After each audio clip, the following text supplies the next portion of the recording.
Good morning, students. Today we'll start with our fresh topic, that is your partition value of chapter number 10, that is your measures of central tendency with help of median and mode. So, what is basically partition values? Value that divides series into more than two parts is partition value. ठीक है, एक series है, उसको more than two parts में अगर कोई एक value divide करती है, that is called the partition value.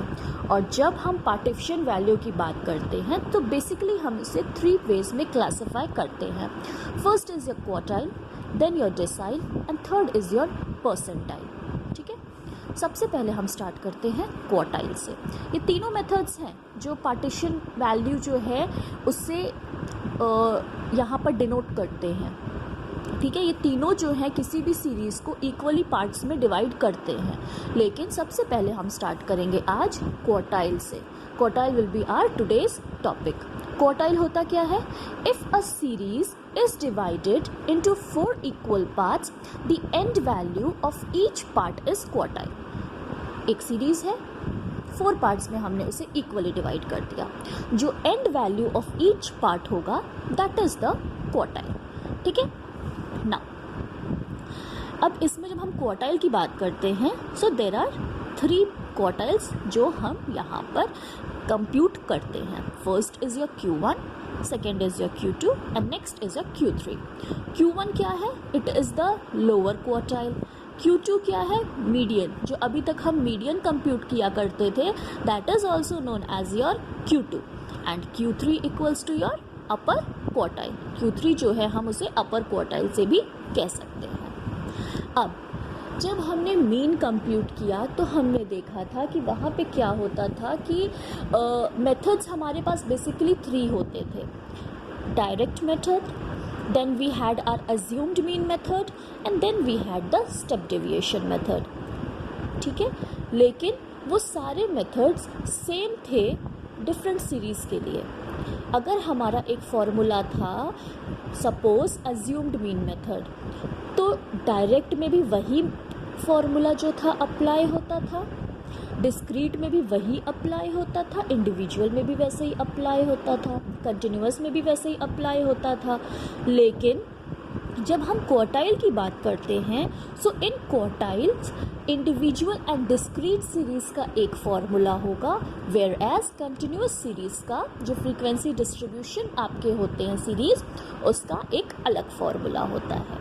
Now let's start with Q1. What is Q1? Q1 हमें जब इंडिविजुअल या डिस्क्रीट सीरीज़ में यहाँ पर डिराइव करनी होगी तो that equals to size of n+1/4 item of the series. ठीक है, size of n+1/4 item of the series जो है that equals to your Q1. वहीं जब हम Q3 की बात करें तो size of 3 into n+1/4 item of the series is your Q3. Simple तरीका है याद रखने का. इंडिविजुअल और डिस्क्रीट में सेम होता है. n+1/4 आइटम याद रखिए. ठीक है, जब Q1 पूछा जाएगा n+1/4 आइटम, Q3 पूछा जाएगा तो 3 को बस मल्टीप्लाई कर दीजिएगा Q1 के फॉर्मूला में and you will get your Q3. अब एक जो बहुत ज़रूरी चीज़ है वो याद कर लीजिए. इंडिविजुअल सीरीज़ में जो आपका n होता है that is your number of items. लेकिन डिस्क्रीट सीरीज़ में जो आप n लेते हैं that is the sum of all frequencies. ठीक है, ये चीज़ याद रखिएगा कि जो आप इंडिविजुअल सीरीज़ में n लेंगे वो नंबर ऑफ आइटम्स होंगे, लेकिन जो आप डिस्क्रीट सीरीज़ में n को कंसिडर करेंगे वो आपके नंबर ऑफ फ्रीक्वेंसीज़ जो हैं, जो आपके फ्रीक्वेंसीज़ हैं टोटल, उनका जो सम होता है उसको आप यहाँ पे n कंसिडर करेंगे. तो इस चीज़ में बिल्कुल भी कंफ्यूज आप लोग मत होना. अब हम आ जाते हैं कंटिन्यूअस सीरीज़ पे. कंटिन्यूअस सीरीज़ का केस क्या होता है? जहाँ पर क्लास इंटरवल आपका होता है साइज ऑफ n/4 आइटम. ठीक है, इस केस में जो आपका कंटिन्यूअस सीरीज़ होता है उसमें जब हमें Q1 निकालना होगा, सबसे पहले हम Q1 के लिए क्लास इंटरवल निकालेंगे और Q1 के लिए क्लास इंटरवल हम निकालते हैं size of n/4 item and in case of Q3 class interval हम निकालते हैं साइज ऑफ 3 × n/4 आइटम। ठीक, इसमें आपको सिर्फ फॉर्मूलेज याद रखने हैं। फॉर्मूले आप समझ गए तो ये क्वेश्चंस आपके लिए बहुत इजी हैं। अब Q1 जब आपको निकालना होगा तो आप क्या फॉर्मूला पुट करेंगे, L1 lower limit plus n/4 minus CF upon F into I। वहीं जब आपको Q3 निकालना होगा तो आप क्या कंप्यूट करेंगे, कैसे, L1 plus 3 × n/4 minus CF upon F into I। Same यही फॉर्मूला रहेगा, बस आप जो Q1 आपने निकाला है जब Q3 उसके लिए निकालना होगा तो बस यहाँ पर आपको 3 को मल्टीप्लाई करना होगा और आप यहाँ पर Q3 अपना कंप्यूट इजीली कर लेते हैं। अब फॉर ऑल द 3 सीरीज़ हम Q1 और Q3 कैसे डिराइव करते हैं, हम ये एक एग्जाम्पल देख लेते हैं। फॉर इंडिविजुअल सीरीज़ आपको वैल्यूज़ दी हैं, आइटम्स दिए हैं आपको 15, 21, 26, 30, 40, 45, 50, 54, 60, 65 एंड 70। सबसे पहले आपने क्या किया, एक सीरियल नंबर का कॉलम बना लिया और उसके राइट में आपने एक एक्स का कॉलम बना लिया। एक्स की आपने value as it is series में मेंशन थी, आपने लिख दी। एन जो आए, जो नंबर ऑफ आइटम्स आए वो आपका क्या आया, 11, क्योंकि हम इंडिविजुअल सीरीज़ में n जो होता है वो नंबर ऑफ़ आइटम्स को कंसिडर करते हैं। सो हमने नंबर ऑफ़ आइटम्स को यहाँ पे कंसिडर कर लिया 11। अब हमें बस फॉर्मूला पुट करना है। Q1 हमें कैसे फॉर्मूला था हमारा, Q1 equals to size of n+1/4 item. तो साइज ऑफ n हमारा यहाँ पे क्या निकला था, 11। सो 11 + 1 अपॉन 4th आइटम, तो ये क्या हो गया, 12 हो गया ऊपर। 12 डिवाइडेड बाई 4 इज़ 3, तो आया हमारा size of 3rd item. So size of 3rd item is 26। ये हमारा निकल गया यहाँ पर क्वार्टाइल, Q1 फर्स्ट क्वार्टाइल। अब हमें निकालना है 3rd क्वार्टाइल।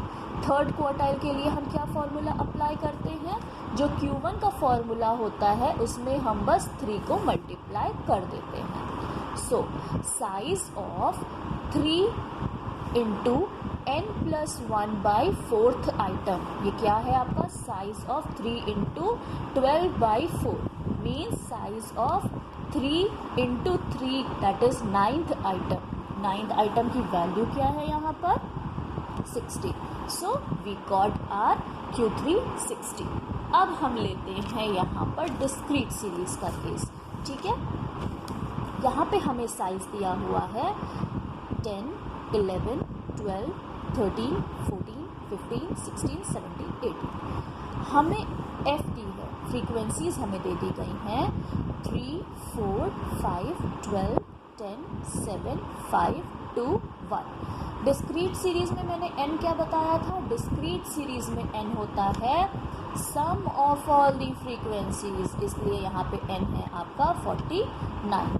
अब डिस्क्रीट सीरीज़ में ये तो हमें दिया हुआ है कि कितनी, कौन सा जो वैल्यू है वो अपने आप को कितनी बार रिपीट कर रहा है, लेकिन वो किस वैल्यू में फॉल कर रहा है ये हम कैसे पता लगाते हैं, क्यूमुलेटिव फ्रीक्वेंसी से। सो डिस्क्रीट सीरीज़ में सबसे पहले हम CF निकालेंगे, that is your cumulative frequencies. So it is 3 + 4 is 7, 7 + 5 is 12, 12 + 12 is 24, 24 + 10 is 34, 34 + 7 is 41, 41 + 5 is 46, 46 + 2 is 48 and 48 + 1 is 49। मेरा ये F और ये CF बराबर आ गया, मतलब ये हमारा सही हमने कैलकुलेट यहाँ पे कर लिया है। अब इसके आगे हमें अब बस इसके फॉर्मूले को पुट करना है। सो Q1 हमें दिया है size of n+1 upon 4th item, तो साइज ऑफ n हमारा क्या निकला 49, तो 49 + 1/4 आइटम। साइज ऑफ, जब हम 50 को 4 से डिवाइड करेंगे तो क्या आएगा 12.5 5th आइटम। ठीक है, साइज ऑफ 12.5 आइटम। अब 12.5 आइटम हम CF में देखेंगे कहाँ फॉल करेगा। 12 तक यहाँ पर है, 12.5 आइटम यहाँ फॉल करेगा, मतलब कि हमारा जो Q1 होगा वो हमारा निकल गया यहाँ पे 30। ठीक, अब हम आते हैं Q3 पे। What is Q3? Size of 3 into n+1/4 item. So size of 3 into 49 plus 1/4 item. So size of 3 into 12.75. क्या आएगा रिजल्ट उसका कि size of 37.5 आइटम जो आया, 37.5 आइटम हमारा कहाँ फॉल करेगा? यहाँ फॉल करेगा, 41 के रेंज में फॉल करेगा, और इसका हमारा निकला Q3 50. So here we compute our Q3 50. Okay, now we'll move on to continuous series. Continuous series में हम कैसे कंप्यूट करते हैं? एक एग्जाम्पल है आपके सामने। वेजेस हम देख रहे हैं 0 to 10, 10 to 20, 20 to 30, 30 to 40, 40 to 50। वहीं आपको फ्रीक्वेंसीज दे दी गई हैं 22, 38, 46, 35 एंड 19। अब हमने सबसे पहले इसे CF इसका कंप्यूट कर लिया। वेजेस हमने पहले एज इट इज लिख लिए 0 to 10, 10 to 20, 20 to 30, 30 to 40, 40 to 50। फिर हमने फ्रीक्वेंसीज नोट डाउन कर ली 22, 38, 46, 35, 90। एन हमारा हो गया 160। अब हमने यहाँ पे साइड में बना लिया कॉलम CF का cumulative frequency. So 22 plus 38 is 60, 60 plus 46 is 106, 106 35 is 141, and 141 plus 19 is 160. अब size of n/4 item हम यहाँ पे लेंगे। So size of n हमारा कितना आया? 160 आया। So 160/4 item, ठीक है। So size of 40th item, 40th item जो आपका है वो कहाँ पे आपका फॉल कर रहा है? 40th आइटम आपका फॉल किया यहाँ पर, ठीक है। इसका मतलब हुआ कि 10 to 20 जो है ये आपका Q1 का यहाँ पर क्लास इंटरवल है, ठीक। अब Q1 equals to L1, L1 हमारा क्या होगा? 10 प्लस n/4, n कितना है? 160/4 माइनस CF हम हमेशा पहला वाला कंसिडर करते हैं, याद होगा आपको। CF हम हमेशा अपने रेस्पेक्टिव क्लास का नहीं लेते, एक प्रीवियस क्लास का कम्युलेटिव फ्रीक्वेंसी हम कंसिडर करते हैं। सो यहाँ हम 22 को कंसिडर करेंगे और हमने यहाँ पर 22 लिख दिया। Next is below your is your F, that is 38। जो हमारा क्लास इंटरवल है इसकी फ्रीक्वेंसी कितनी है? 38। सो हमने डिवाइड कर दिया 38 इंटू क्लास इंटरवल हमारा क्या है? 10। So we divided it, multiplied it by 10। So here we get 10 plus 160/4 से डिवाइड करो कितना आएगा? 40 minus 22/38 into 10। Then we have 10 plus 40 minus 22 is 18/38 as it is into 10। फिर हमने मल्टीप्लाई किया 10 प्लस, जब आपने डिवाइड किया आपने, या फिर इसको पहले मल्टीप्लाई करो 180 divided by 38, that is your 4.74। तो हमारा जो Q1 की वैल्यू आ गई वो आ गई हमारी 14.74, ठीक है। इसी तरीके से अब हम कैलकुलेट करेंगे यहाँ पर अपना Q3। अब जब हम Q3 की बात करते हैं, सो फॉर्मूला क्या था कि size of 3 into n/4 item. So size of n क्या था हमारा? 160, 160/4 item, that equals to size of 120th item. अब 120th आइटम जो है वो कहाँ फॉल कर रहा है? वो यहाँ फॉल करेगा। दैट मीन्स हमें CF लेना है ये, F लेना है ये, और क्लास इंटरवल है हमारा 30 to 40, मतलब हम जो लोअर लिमिट है उसको कंसिडर करेंगे यहाँ पे 30। हमने as it is formula put कर दिया। Q3 equals to L1 is 30 plus 3 into n क्या है? 160/4 माइनस CF क्या है हमारा? 106/F कितना था? 35 इंटू 10। ये हमने पूरा फॉर्मूला में वैल्यू पुट कर दी। And here we got 30 plus 120, ये जो आपका आया, क्योंकि 4 से आप 160 से जब डिवाइड करेंगे 4 को, ये आपका आएगा 40 into 3 is 120 minus 106. So 106 upon 35 into 10, and then we get 30 plus 120 minus 106 is 14 upon 35 into 10. 10 से काटा, 5 से इसको हमने कट किया 2, 5 से कट किया 7 को डिवाइड करते 14 से 2 into 2 is 4. So 30 plus 4 equals to 34. I hope आप लोग को समझ में आया होगा what is quartile, Q1 and Q3 का डेरिवेशन हमने यहाँ पे कर लिया. Tomorrow we will discuss decile and then percentile.